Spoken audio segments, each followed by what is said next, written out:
BNP chairman Tarique রহমানের গাড়ি বহরের মধ্যে ঢুকে তার চলন্ত গাড়িতে টেপ দিয়ে একটি সাদা খাম লাগিয়ে দিয়ে দ্রুত বেগে চলে গেছেন এক মোটরসাইকেল চালক। তবে ৫ দিন হয়ে গেলেও এই মোটরসাইকেল চালককে শনাক্ত করা যায়নি। পুলিশ জানিয়েছে, তারা ঘটনাস্থলের সিসিটিভি ফুটেজ সংগ্রহ করলেও পরিষ্কার কোনো ভিজুয়াল পাওয়া যাচ্ছে না, তাই ওই মোটরসাইকেল ও চালককে এখনও শনাক্ত করা যায়নি। সোমবার বিকেলে এ বিষয়ে গুলশান থানার ওসি রাকিবুল ইসলাম বলেন, এ ঘটনায় বিএনপির পক্ষ থেকে কোনো অভিযোগ করা হয়নি। আমাদের শুধু মৌখিকভাবে জানানো হয়েছে। আমরা নিজ উদ্যোগে একটি জিডি করেছি। ঘটনাস্থলের সিসিটিভি ফুটেজ সংগ্রহ করে বিশ্লেষণ করছি, কিন্তু ফুটেজের ভিজুয়াল পরিষ্কার না থাকায় আমরা মোটরসাইকেল ও চালককে শনাক্ত করতে পারছি না।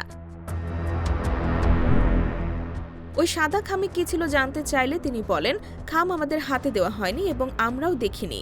তবে বিএনপি ও তারেক রহমানের নিরাপত্তায় যারা নিয়োজিত তাদের পক্ষ থেকে জানানো হয়েছে, খামের ভেতরে কোনো চিরকুট কিংবা চিঠি ছিল না। খালি খামটি টেপ দিয়ে লাগানো ছিল। তবে কী উদ্দেশ্যে এমন কাজ করা হয়েছে তা আমরা তদন্ত করে দেখছি।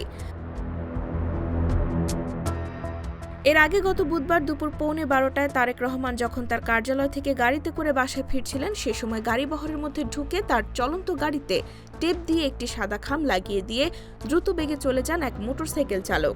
তারেক রহমান তখন ওই গাড়িতেই ছিলেন। IBTV USA, new York.